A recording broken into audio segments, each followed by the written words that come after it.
गुप्त नवरात्र साधना और गुप्त शक्तियों को बढ़ाने के नवरात्रे। किसके लिए होते हैं ये नवरात्रे बेहद खास? कैसे बढ़ती है गुप्त नवरात्रों में शक्तियां और होती है मनोकामना पूर्ण? वैसे तो नवरात्रे साल में 4 बार आते हैं, जिसमें 2 तो चैत्र और शारदीय नवरात्रे, जिनका तो सबको पता है। पर इससे अलग जो 2 और नवरात्रे हैं वो गुप्त होते हैं, जो आषाढ़ माह और माघ माह में आते हैं। ये नवरात्रे सामान्य लोगों के लिए नहीं होते। इन्हें साधक अपनी शक्तियों को बढ़ाने के लिए करते हैं। पर इन्हें गुप्त क्यों रखा जाता है? उपासक को इन नवरात्रों में किस चीज की प्राप्ति होती है? उपासक इन नवरात्रों में 10 महाविद्याओं का गुप्त रूप से पूजन करते हैं, जिससे देवी की शक्ति पूजा से उन्हें समस्याओं से मुक्ति, विजय का आशीर्वाद, गुप्त तंत्र मंत्र शक्ति आदि चीजें प्राप्त होती है।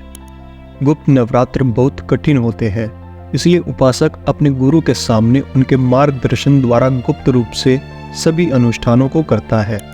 उपासक गुप्त नवरात्रि अनुष्ठान किसी सिद्धि या किसी लक्ष्य की प्राप्ति के लिए करते हैं। पर गुप्त नवरात्रों का अनुष्ठान कहाँ किया जाता है? गुप्त नवरात्र का अनुष्ठान किसी निर्जन स्थान या तांत्रिक पीठ पर बड़े ही गुप्त रूप से किया जाता है। गुप्त नवरात्र के दौरान विशेष रूप से गुप्त सिद्धियों को प्राप्त करने के लिए विशेष साधना की जाती है।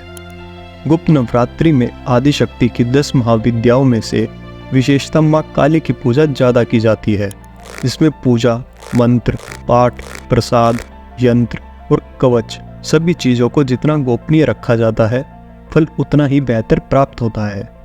पर अगर ये गोपनीय न रहे तो इसे अशुभ माना जाता है और फल की प्राप्ति भी नहीं होती है।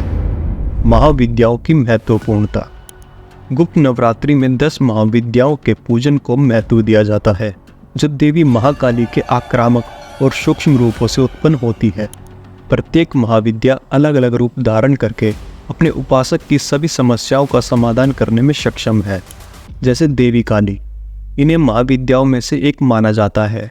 तंत्र साधना में तांत्रिक देवी काली स्वरूप की पूजा करते हैं। देवी तारा तांत्रिकों के लिए अधिनायकवादी है। माँ तारा पररूपा, महासुंदरी, कलामयी है और सबके लिए मुक्ति का विधान लिखती है। माँ ललिता की पूजा करने से उपासक को मोक्ष की प्राप्ति होती है। दक्षिण पश्चिम शासकों के अनुसार देवी ललिता को चंडी का स्थान दिया गया है। माँ भुवनेश्वरी संसार की रचना की स्वामिनी है। वह अत्यधिक शक्ति का चित्रण करती है। इनके मंत्र सभी देवताओं में से विशेष शक्ति प्रदान करने वाले माने जाते हैं। त्रिपुर भैरवी माँ त्रिपुर भैरवी को तपोगुण और रजोगुण से परिपूर्ण माना जाता है। माता छिन्नमस्तिका माता छिन्नमस्तिका को चिंतापूर्णी भी कहा जाता है। वह उपासक को उसकी सभी समस्याओं से मुक्ति दिलाती है। माँ धूमावती की पूजा करने से व्यक्ति को मनवांछित फल की प्राप्ति होती है। माँ धूमावती की संरचना अत्यंत डरावनी है, जिसे उन्होंने शत्रुओं का नाश करने के लिए धारण किया है। माँ बगलामुखी, जिसे दमन की स्वामिनी माना जाता है। इनकी आराधना से सभी शत्रुओं का नाश होता है और भक्त सभी प्रकार की बाधाओं से मुक्त हो जाता है। देवी मातंगी को स्वर और ध्वनि की स्वामिनी माना जाता है। उनके पास संपूर्ण ब्रह्मांड की शक्ति है।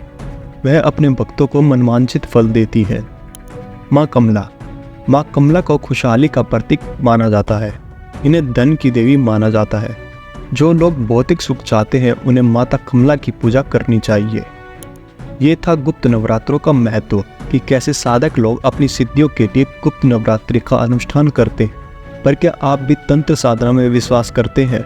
कमेंट में ज़रूर बताएं और वीडियो को लाइक कर कमेंट में लिखें जय माँ आदिशक्ति।